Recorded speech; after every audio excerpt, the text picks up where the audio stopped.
अस्सलाम वालेकुम नाजरीन, मैं हूं फरूख अब्बास और चैनल है न्यूट्रल बाय जावेद चौधरी। नाजरीन, लेटेस्ट सूरत हाल लेके आपके सामने हाजिर हैं। बहुत बड़ी खबरें मौजूद हैं। ये तो नहीं कहूंगा कि अच्छी हैं, लेकिन जारी सी बात है कि जिस तरह के जंगी माहौल चल रहा है उसके हवाले से हर तरह से आपको अपडेट इंशाल्लाह हम रखेंगे। अब सबसे पहले तो मैं आपको ये बताता जाऊं जी कि अमरीका का असला तेजी से खत्म हो रहा है जी। अब ऐसे लग रहा है कि जैसे अमेरिका ये जंग लड़ नहीं पाएगा। ये खबर कहां से आई है, इसमें कितनी सदाकत है, ये जानिएगा।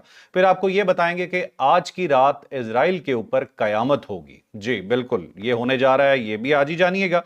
फिर आपको ये बताएंगे कि नेतन्याहू क्या जिंदा है या जिंदा नहीं है। उस पर जो हमला हुआ है क्या वो उसमें बचा है या नहीं बचा, ये भी जानिएगा आज ही। फिर आपको ये बताएंगे जी कि पूरी की पूरी तालिबान कयादत फरार हो गई है। पाकिस्तान ने इतने खौफनाक हमले किए हैं कि वो दो सुपर पावर्स को हराने वाले भाग गए। कहां भागे ये भी आपको बताएंगे, कैसे भागे ये भी आपको बताएंगे। फिर आपको ये बताएंगे जी कि आयतुल्लाह साहब जो थे, आयतुल्लाह खामनाई शहीद जो हैं, वो चाहते तो अपनी जान बचा सकते थे, वो चाहते तो वहां से जा सकते थे, लेकिन वो वहां नहीं गए, वहां से नहीं गए। और ये कह भी कौन रहा है, ये अमेरिकी इंटेलिजेंस के लोग खुद बता रहे हैं। ये आपको बताएंगे कि ये क्या है। फिर आपको ये बताएंगे कि अब तक पासदारान इनकलाब ने और ईरान ने कितने हमले किए अमेरिका और इजराइल पे, और उन्होंने उनके नुकसानात के बारे में क्या क्या बताया। ऑल्दो कि वेस्ट का जो मीडिया है वो तो टोटल एक वन साइडेड स्टोरी बता रहा है और उसमें हकायक छुपा रहा है। आपको ये बताएंगे कि वहां पे कितना नुकसान हो चुका है। और अमेरिकी फौजियों के जो ताबूत हैं वो पहुंचने शुरू हो गए हैं उनके मुल्क में। तो ये होगी आज की हमारी सारी डिटेल। लेकिन एक चीज बार बार मेरे जहन में गूंजती है इस वक्त, कि जो मौजूदा निजाम चल रहा है दुनिया का, उसके अंदर कोई भी चीज सही और गलत नहीं है, उसमें सिर्फ ताकतवर और कमजोर है। अगर आप ताकतवर हैं तो आप सही हैं, अगर आप कमजोर हैं तो आप गलत हैं। यही सिचुएशन चल रही है आजकल। तो इसी तरफ चले, अब स्टार्ट करते हैं अपनी वीलॉग को। तो पहला ही सवाल चौधरी साहब, जरा ये बताइएगा कि अमेरिका का असला तेजी से खत्म हो रहा है, ये क्या है? असल उसकी तरफ तो मैं आऊँगा। मेरे एक दोस्त हैं तेहरान के अंदर, हुसैन बाकरी उनका नाम है, और वो पाकिस्तानी ईरानी हैं। वो इस तरह कि वो 8 साल की उम्र में ईरान गए थे अपने वालिद के साथ, और वालिद उनके कुम में पढ़ रहे थे उस वक्त। और फिर उन्होंने अपनी ज़्यादातर तालीम वहीं पे हासिल की ईरान के अंदर, और फिर उसके बाद आके हायर एजुकेशन के लिए पाकिस्तान आए, और यहाँ से फिर उन्होंने एमबीए किया, और उसके बाद फिर दोबारा ईरान चले गए। वहाँ पे वो ज़ाफ़रान का कारोबार करते हैं, और वहाँ उन्होंने इकबाल फोरम बनाया हुआ है, एक बड़ा अच्छा, और वो ज़बरदस्त आदमी हैं। और उसके उनके जो फ़ीचर हैं, और जो उनका उठना बैठना, नशिस्त व बर्खास्त जिसको कहते हैं, और फ़ारसी जो है ना, कोई शख्स भी वहाँ ईरान के अंदर ये मानने के लिए तैयार नहीं होता कि ये फ़ॉरेनर है। सब ठीक वो है। समझते हैं कि ये प्योर ईरानी है, क्योंकि अच्छा। उनकी हर चीज़, हर लिहाज से वो ईरानी लगते हैं, और उनकी शादी भी ईरान के अंदर हुई, बच्चे भी उनके ज़ाहिर है वहीं पे हैं। तो मेरी आज उनसे बात हो रही थी, तो मैंने उनसे कहा कि आप एहतियात करें, क्योंकि ज़ाहिर है तेहरान के अंदर बहुत ज़्यादा हमले हो रहे हैं। तो उसने कहा जी हमले बहुत ज़्यादा हो रहे हैं, मैं वाकई देखा, और तबाही है, लेकिन ज़ाहिर है हमने यहीं रहना है। तो मैंने उनसे कहा कि आप फिर तेहरान से बाहर चले जाएं और किसी महफूज मुकाम पे चले जाएं, जहां आपकी फैमिली आराम से महफूज रह सके। तो हुसैन बाकरी का ये कहना था कि बिल्कुल मैं तेहरान से बाहर नहीं जाऊँगा, क्योंकि मैंने जो ये कौम देखी है ना, उसने मुझे मज़ीद हैरान किया। मैं कहने लगे, पहले मैं 35-40 साल से यहाँ पे हूँ, और हर लिहाज से ज़ाहिर है मैं टच बस किया हूँ इस सोसाइटी के अंदर, और मैंने बहुत रंग देखे हैं ईरान के। लेकिन इस जंग के दरमियान जो मैंने देखा है, उसने मुझे बड़ा फ़ख्र पैदा कर दिया ईरान के लिए, और मैं दिल से बड़ा प्राउड फ़ील करता हूँ कि मैं ईरानियों के दरमियान रह रहा हूँ। उन्होंने कहा जब से ये हमला हुआ है, पूरा ईरान शहीद होने के लिए बिल्कुल तैयार बैठा हुआ है, शहादत के लिए। और अगर पहले कोई डिवाइड थी भी, तो डिवाइड ख़त्म हो गई है, और हम्म। लोग अब सड़कों पे निकलते हैं। और जो आयतुल्ला खामनाई साहब का जनाजा था, उसमें उन्होंने कहा जी लाखों की तादाद में लोग बाहर निकले हैं, वो देखा है और आपने, फुटेजेस देखी? और पूरे पूरे स्टेडियम भरे हुए थे, और किसी हम्म। जगह कोई शख्स खाइफ नहीं है। और दूसरा ये है कि इन्होंने पीछे नहीं हटना, ये ज़हनी तौर पर तैयार थे कि अगर ये लंबी जंग भी लड़नी पड़ती है, तो लंबी जंग भी हम तैयार हैं उसके लिए। ठीक है। और ये ईरानियों का वैसे एक कल्चर है, इनका इनकी इनकी एक रवायत है कि लंबी जंग लड़ते हैं ये। जैसे इराक के साथ इन्होंने 8 साल मुसलसल जंग लड़ी, हम्म। और उस जंग के अंदर इनके लाखों लोग शहीद हुए, और कब्रिस्तान के कब्रिस्तान भरे पड़े हैं, लेकिन इन्होंने इराक को 1 इंच ज़मीन नहीं दी थी। और हम्म। उस वक्त सारा वेस्ट इराक के साथ था, सदाम हुसैन के साथ था, और अल्टीमेटली सदाम हुसैन को वो जंग ख़त्म करनी पड़ गई। तो ये एक लंबी जंग के लिए मुकम्मल तौर पे तैयार बैठे हुए हैं। अमेरिका के 2 इश्यूज़ हैं, ये ज़हन में रखें। एक तो अमेरिका दूर बहुत है, और जब तक आप दूर हों, तो इतनी लंबी जंग इतने फासले से लड़ना आसान काम नहीं है, क्योंकि अब जो मिसाइल भी आते हैं, वो ज़ाहिर है अमेरिका को वहाँ से अमेरिका से ऑपरेट करने पड़ते हैं हम्म। और उसको लाना, फिर उनकी डिलीवरी और फिर उसके बाद उसके एक कॉन्टीन्यूस अखराजात, ये कोई कौम भी बर्दाश्त नहीं कर सकती, ख्वाह सुपर पावर ही क्यों ना हो। हम्म। उसके साथ साथ जो ईरान ने वहाँ पे अरब मुल्कों के अंदर जो इनके नेवल हेडक्वार्टर्स थे और जो एयर बेसिस थे उनके ऊपर जो अटैक शुरू किए हैं, उसने भी अमेरिका को हैरान और परेशान कर दिया। ठीक है। इन सब का ख्याल ये था कि जैसे वेनेजुएला चंद घंटों के अंदर बिल्कुल नॉकडाउन हो गया था, उनके प्रेसिडेंट को, उसकी बेगम को हम उठा के ले आए थे, बिल्कुल ईरान भी सस्टेन नहीं कर सकेगा, क्योंकि इसकी जो इकोनॉमी है वो 45 साल से डिप्रेशन के अंदर है, 45 साल से इसके ऊपर पाबंदियां हैं और ज़्यादा से ज़्यादा कितने कि इन्होंने मिसाइल बना लिए होंगे तो ये एक आध घंटे के अंदर एक्सपोज हो जाएंगे। लेकिन आज तीसरा दिन है और तीसरे दिन के अंदर भी ईरान ने अपनी जो रेजिलियंस है उसका मुजाहरा किया है। किसी जगह पे उन्होंने थोड़ा सा भी होता है ना पीछे हटने का, वो अंदिया दिया हो, बिल्कुल नहीं दिया।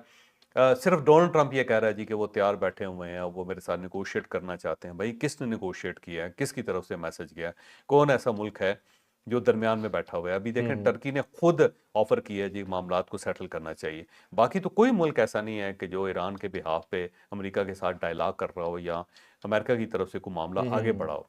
सिर्फ डोनाल्ड ट्रंप कह रहे हैं। तो ये एक ईरान ने वाकई ही अपना एक नर्व दिखाया और अपना एक जज्बा दिखाया और वो पीछे हटने के लिए तैयार नहीं। तो वो एक लंबी जंग के लिए मुकम्मल तौर सर पे तैयार बैठे हुए हैं। इस चीज अमेरिका के लिए बड़े मसले हैं।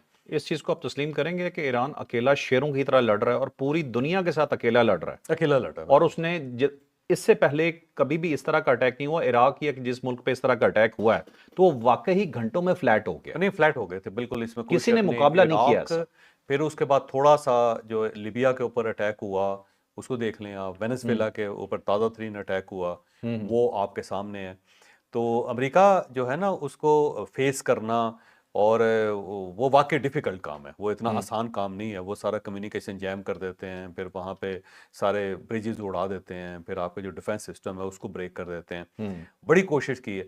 अब मैं खुद देख रहा था अमेरिकन मीडिया की खबरें कि जो अटैक्स हैं वो अमेरिका ने फुल किए हैं, फुल फ्लज। यानी टॉम हॉक मिसाइल तक उसने चलाए हैं चला है। और बंकर बस्टर जो है ना वो तक उसने चलाए हैं और B-2 जो है उसने जहाज इस्तेमाल किए हैं सारा। हाँ जी, बीट बॉम्बर्स। लेकिन इसके बावजूद भी वो 1% भी अचीव नहीं कर सका ईरान से। और उनका ना मिसाइल फैक्ट्रियाँ उड़ा सका है, ना उनके मिसाइल की बैटरियाँ उड़ा सका है, ना उनका जो डिफेंस सिस्टम है उसको ख़त्म कर सका है। वो मुसलसल उसी तरह अटैक करता चला जा रहा है। जिस तरह उसने इसराइल के ऊपर अटैक लॉन्च किए हैं, शुरू किए हैं, वो बड़े तबाहकुन है। और अगर आप देखें तो अभी ईरानी ये कह रहे हैं कि हम जो फर्स्ट ग्रेड के इस्तेमाल कर रहे हैं मिसाइल, फिर सेकंड ग्रेड के कर रहे हैं। अभी हमारे पास थर्ड जनरेशन और फोर्थ जनरेशन के मौजूद हैं अभी, जो चला मौजूद ही है, नहीं है। मौजूद है, जो हमने चलाए नहीं। जब हम वो चलाएंगे तो फिर उसके बाद पता चलेगा। ठीक और है। दूसरा, अगर फर्ज कर लें कि उनके पास यूरेनियम एनरिच यूरेनियम है और अगर वो उसको इस्तेमाल करना शुरू कर देते हैं तो फिर जो कोहराम बर्पा होगा, जो तबाही आएगी, वो आपके सामने है। डर्टी बॉम्ब कहेंगे ना उसे। डर्टी बम, पता नहीं, कुछ ना कुछ हो सकता है। क्योंकि ये जो अली लारीजानी साहब है ना, इनका मैंने एक इंटरव्यू किया था बहुत पहले, तकरीबन 10-12 साल पुरानी बात है। ठीक है। और उस वक्त ये स्पीकर थे ईरानी पार्लियामेंट के। और उस वक्त इन्होंने हमारे प्रोग्राम के अंदर ये डिक्लेयर किया था कि हम न्यूक्लियर पावर हैं। हमने अभी ऐलान नहीं किया। और वो उस जमाने में बहुत खबर गर्म हुई थी और उस पर बहुत ज़्यादा अमेरिका के अंदर, यूरोप के अंदर बहुत इसके ऊपर रिएक्शन आया था। बल्कि जो तवानाई, जो न्यूक्लियर तवानाई की जो इंटरनेशनल ऑर्गेनाइजेशन है, उसने इस बयान को बहुत सीरियस लिया था। IAEA जो आइए, तो ये जो है ना, अब अगर फर्ज करें कि वो न्यूक्लियर पावर बन चुके हैं या उसके करीब पहुंचे हुए हैं तो वो ज़्यादा तबाहकुन होगा। तो ये जो अमेरिका की तरफ से ये आ रहा है, और ये खबर जो ज़ाहिर है अब वाशिंगटन पोस्ट ने दी है कि जंग तवील अगर हो गई तो पेंटागन और अमेरिका की इंतज़ामिया बहुत परेशान है, क्योंकि उन्होंने ये सोचा ही नहीं था कि ये जंग तवील हो सकती है। और साथ साथ उन्होंने कहा जी कि माहौल के अंदर जो है ना कशीदगी पाई जाती है इस वक्त वाइट हाउस के माहौल में और बाकी पेंटागन में। पेंटागन के अंदर।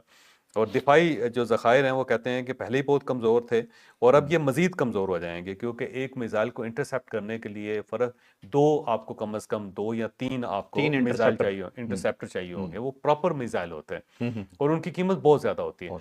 यानी अगर एक मिसाइल फ़र्ज़ कर लेते हैं कि $1 मिलियन का बन रहा है, ईरान के अंदर, तो उसको इंटरसेप्ट करने के लिए आपको 5-6 मिलियन डॉलर चाहिए।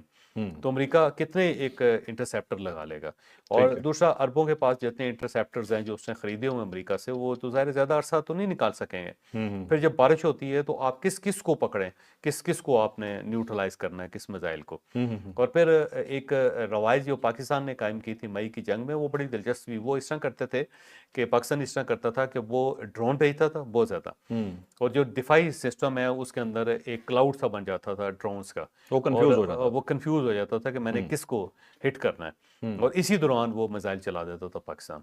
तो मिसाइल को वो हिट ही नहीं कर पाता था, वो पहले ही उसकी स्क्रीन क्लाउडेड हो जाती थी। ठीक है। तो यही अब ईरान भी कर रहा है, क्योंकि आप देखें जहाँ पे मिसाइल जा रहे हैं साथ ड्रोन्स भी जा रहे हैं, और वो करता यही है कि इतना क्लाउड क्रिएट कर देता है वहाँ पे, इतना ज़्यादा रश क्रिएट कर देता है कि जो दिफाई सिस्टम उसको समझ नहीं आती कि मैंने इंटरसेप्टर किसको करना है। ठीक है।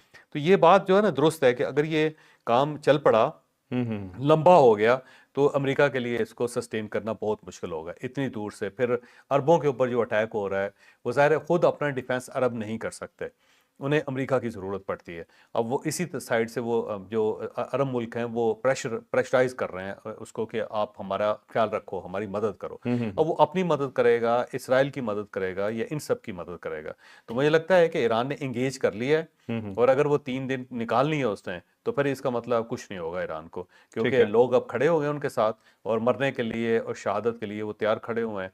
और मुझे नहीं लगता कि रिसोर्सेज ईरान के पास कमज़ोर होंगे, क्योंकि पिछले 45 साल से वो मसलसल तैयारी कर रहा था, उसको तैयारी पता कर। था कि अल्टीमेटली मेरे ऊपर ये अजाब आएगा। तो अब हम्म। देखते हैं कि कौन सस्टेन करता है, या अमेरिका करता है या ईरान करता है। तो मुझे ईरान का पलड़ा सरदस्त भारी है। ये बिल्कुल ऐसे जैसे एक हाथी एक हम्म। मेमने के साथ लड़ रहा है, और हम्म। मेमना जो है ना मुसलसल लड़ रहा है, कहता ठीक है आ जा फिर। ठीक है। तो मेरा ख्याल है अगर अमेरिका जीत भी जाता है ना, हम्म। तो उसकी मिथ खत्म हो जाएगी, मैं उसकी जो खत्म। तड़ है ना वो खत्म हो जाएगी। एक्सपोज हो जाएगा बहुत एक्सपोज, सारी चीजों में। एक्सपोज बल्कि अभी भी हो गया हम्म। वो। अच्छा चोई साहब, इसमें एक बड़ी जबरदस्त लाइन लिखी हुई है वॉशिंगटन पोस्ट की खबर में। उसने कहा किस दिन ये ना कहना पड़े, ये अमेरिकन कह रहे हैं हाँ कि कि किस दिन ये ना कहना पड़े कि मिसाइल खत्म हो खत्म गया, हो गया और अब हम कार्रवाई रोक रहे हैं। अब कार्रवाई रोक रहे हैं, क्योंकि अल्टीमेटली मेरा ख्याल है ये जो दरमियान में टर्की आया ना, ये अमेरिका के बिहाफ पे आया होगा, अमेरिका ने कहा हम्म। होगा दरमियान में आया, अच्छा चोई साहब। क्योंकि बाकी मुल्कों के साथ तो फटा चल रहा है उनका, या पाकिस्तान आएगा या टर्की आएगा। बिल्कुल सही। अच्छा चोई साहब, एक खबर मैंने आपसे डिस्कस करनी है सऊदी अरेबिया के हवाले से। अब सऊदी अरेबिया के हवाले से सबसे पहले एक खबर छपी हम्म। अमेरिका के अंदर, हाँ उन्हीं जी। के अखबारों में छपी, और उन्होंने कहा जी कि जो MBS है मोहम्मद बिन सलमान, हाँ, उन्होंने बड़ा उन्होंने प्रेशराइज किया था। प्रेशराइज किया था। अब हाँ, उसके ऊपर सऊदी जो वहाँ के सफारत खाना है, सफारत खाना है, उसने वहां पे, वाशिंगटन में, हाँ उसने उसने जवाब तरदीद की है, दिया है। उसने तरदीद की है। हाँ तरदीद की है, जरा ये थोड़ा सा बताइएगा। और उसने दूसरा, तरदीद की, उसने कहा जी हाँ हमने कोई ऐसा नहीं कहा था, हम तो चाह रहे थे मामलात को सेटल किया जाए, ठीक है। मुज़ाकरात के जरिए मामलात हों। ये फैसला जो है ये इसराइल और अमेरिका ने खुद किया है। ठीक है। वो असल में वो नहीं चाहता सऊदी अरब के वो किसी तरह कन्फ्रंट करे इस वक्त ईरान हम्म। को। गो ईरान जो है सऊदी अरब के ऊपर भी हमला कर रहा है, हम्म। लेकिन उतने हमले नहीं हैं जितने दूसरे ममालिक के ऊपर हैं। चौहर साहब, अमेरिका ये कोशिश तो नहीं कर रहा कि ईरान के सबके साथ ताल्लुकात खराब हो खराब है, जाएं, इसलिए जानबूझ के ऐसी खबरें खुद चलवा रही है अमेरिकी इंटेलिजेंस जो है। ज़ाहिर है कुदरती बात है, वो चाहेगा कि सारा मुस्लिम जो वर्ल्ड है वो ईरान के सामने खड़ी हो जाए, लेकिन हम्म। मुझे नहीं लगता कि प्रोटेस्ट कर रहे हैं ये, हम्म। और अपना ये कह रहे हैं कि हमारा हक दिफा जो है वो ज़ाहिर है हमारे पास है, और हम्म। हम उसको इस्तेमाल करेंगे। लेकिन ईरान के साथ बराह रास्त फटा नहीं कर रहा कोई भी, अभी ठीक है। किसी ने नहीं किया। और अमेरिका के शेल्टर ले रहे हैं, हम्म। और मेरा नहीं ख्याल कि उसके अंदर किसी अरब मुल्क के अंदर इतनी जान है कि वो खुद लड़ सके। उसने ज़ाहिर है अमेरिकन फौज को ही आगे करना है, और हम्म। उन्हीं से मदद लेना है, उसी की टेक्नोलॉजी है उनकी, और अपनी टेक्नोलॉजी उनकी इतनी इंपॉर्टेंट नहीं है, ना ही उनके पास इतने लोग हैं कि वो लड़ सकें। मतलब तक कतर की जो टोटल अपनी कतरी आबादी है वो 3 लाख है, 3 लाख बाकी है। सारे फॉरनर्स हैं। तो हम्म। कितने एक वो लड़ सकेंगे, और उनमें हम्म। कितने लड़ाके होंगे वो।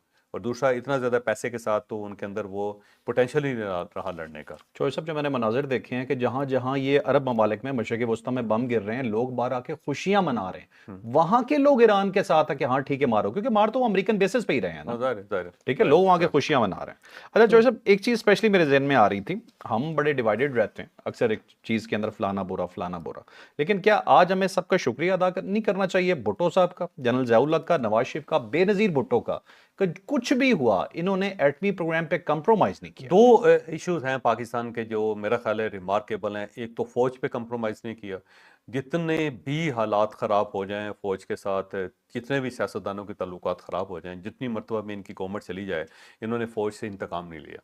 ये एक बड़ी ज़बरदस्त बात है। इसी वजह से फ़ौज का जो चेन ऑफ कमांड है वो मुकम्मल तौर पे कायम है, और वो मेरिट के ऊपर जो भर्तियाँ होती हैं और जो मेरिट के ऊपर उनकी प्रमोशन होती है वो कायम है। उस सिस्टम को फ़ौज ने भी ख़राब नहीं होने दिया और सियासतदानों ने भी ज़्यादा उसके अंदर इंटरवेंशन नहीं की। और दूसरा जो न्यूक्लियर पावर बनाया पाकिस्तान को, ये वाकई बहुत बड़ा कमाल है।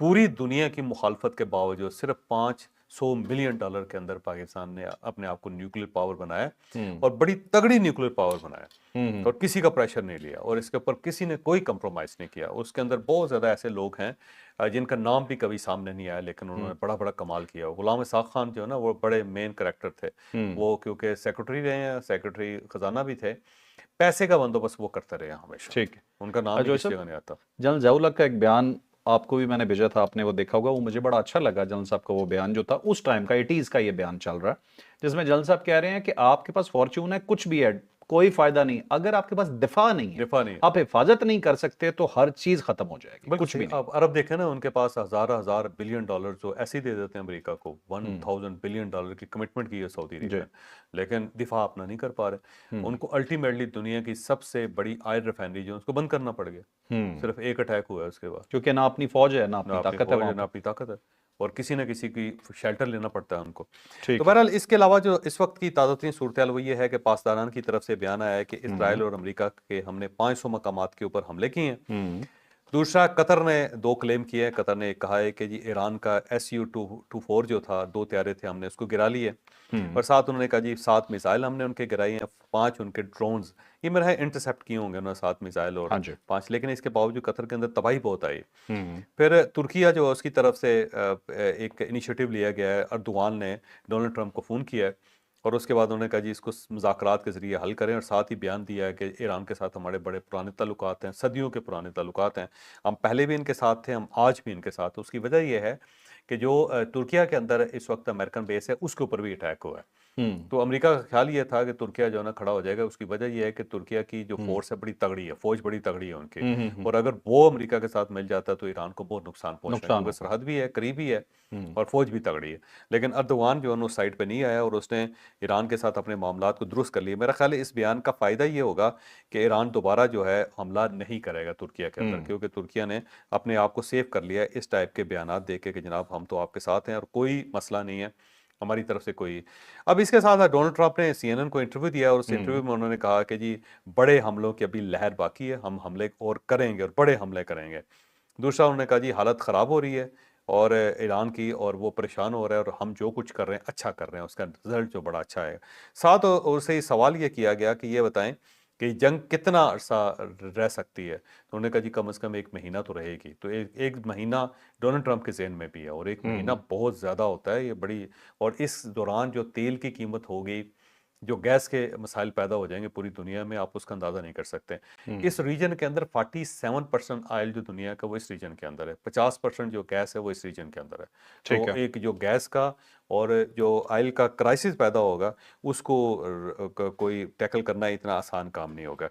साथ उसने ये तस्लीम किया कि कतर के ऊपर और यूएई के ऊपर जो हमला किया गया ईरान की तरफ से, वो हमारे लिए सरप्राइज था। हम ये तवक्को नहीं करते थे कि इस साइड पे हमले किए जाएंगे ईरान की तरफ से, और अमेरिका ने सरप्राइज किया हमें, ठीक है। ईरान ने सरप्राइज किया हमें। सरप्राइज किया बेसिकली। वो उसमें दरमियान में ये भी ऐड कर रहा था कि जी कि पहले ये मुल्क कहते थे हमने इस मामले में शामिल नहीं होना, लेकिन अब वो मुल्क शामिल होना चाहते हैं। प्रोपेगेंडे का तो ट्रम्प मास्टर है ना, वो हर देखो तरफ से शामिल घेरने की कैसे कोशिश होना करता चाहते हैं, वो ज़ाहिर है।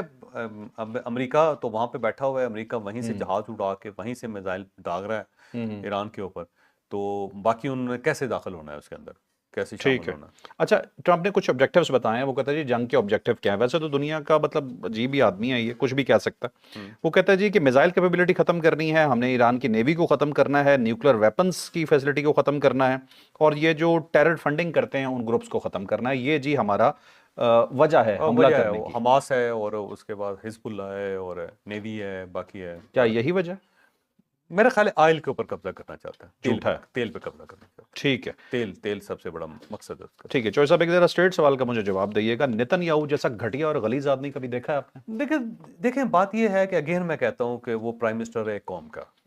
आप उसने जो भी किया है, और हम उसके ऊपर ऑब्जेक्ट करते हैं। गजा के अंदर उनसे बहुत ज्यादती की है, 1.5 लाख बुचर है, मुसलमान शहीद। मुसलमान 3.5 लाख के करीब वो मुसलमान शहीद भी हुए हैं और ज़ख्मी भी हुए हैं। और दूसरा बुचर भी उसको कहते हैं, और है भी वो। और उसने इंसानियत के ख़िलाफ़ जितने जराइम किए हैं वो नाकाबिले माफ़ी हैं। ईरान के ऊपर जो हमला किया है, दूसरी मरतबा हमला किया, बड़ी ज़्यादती। लेकिन अगेन ये हमारी रवायात जो है ना उसके अंदर ये है कि इज़्ज़त देनी चाहिए बंदे को। वो एक कौम का प्राइम मिनिस्टर है, मुझे उससे इख्तलाफ है, मैं उसको अच्छा नहीं समझता, मैं उसके ख़िलाफ़ खड़ा हूँ और जितनी बददुआएँ दी जा सकती हैं देंगे, जितना मुकाबला किया जा सकता है किया जा चौधरी साहब, सकेगा। लेकिन मैं इस रिवायत से बगावत करता नहीं, हूँ। आप ठीक है, आपकी हाँ, आपकी अपनी हाँ, रवायात। मैं मेरी अपनी इस हाँ, मसले पे हाँ, अपनी हम ज़रा रिवायत पुराने बिल्कुल। लोग, हम ज़रा नहीं, नहीं, पुराने आप बेहतर लोग हैं सर, चौधरी साहब आप बेहतर लोग हैं। जेनज़ी है ना, आप जो जेनज़ी तो मैं बिल्कुल भी नहीं हूँ। वैसे आपको आप बता रहा थोड़ी हूँ। सी जेनज़ी हाँ, हैं सर। चलें ऐसे ही समझ लें। मैं बस नेतन्याहू पे लानत भेजता हाँ, नहीं, ठीक हूँ है, और मैं लेकिन इसके अलावा लेकिन इससे लेकिन बेटर ये वर्ड कि मेरे पास है नहीं। मैं नहीं कर ठीक है? सकता क्योंकि हमारी रवायात ज़रा मुख्तलिफ हैं। ठीक है। आपकी जो रवायात है ना ये वालिद साहब को ये अबे की हाल है तेरा? नहीं, इस नहीं, टाइप की नहीं, नहीं, जेनज़ी। जो इज़्ज़त के लायक है वो तो इज़्ज़त देते हैं ना, अच्छा, उन पे तो दूसरी बात ही नहीं है। जो अब लायक देखिए नहीं है, मोदी उसके के मुतालिक खिलाफ हैं क्या हम, बोलें? लेकिन इसके बावजूद मैं उसको कहता हूँ प्राइम मिनिस्टर, यार एक कौम का प्राइम मिनिस्टर के तौर चलें पर ये सल्यूट करता बताइएगा, ये जो नेतन्याहू एक घटिया आदमी जो है, हूँ। चलें बेहतर वर्ड कर लेता हूँ मैं, ठीक है? इस घटिया आदमी के बारे में खबर आई है, इस पे अटैक हुआ और ये मारा गया, ये खबर किस हद तक ठीक है? इसका ईरान की तरफ से क्लेम किया गया कि उसके ऑफिस के ऊपर अटैक किया गया और ये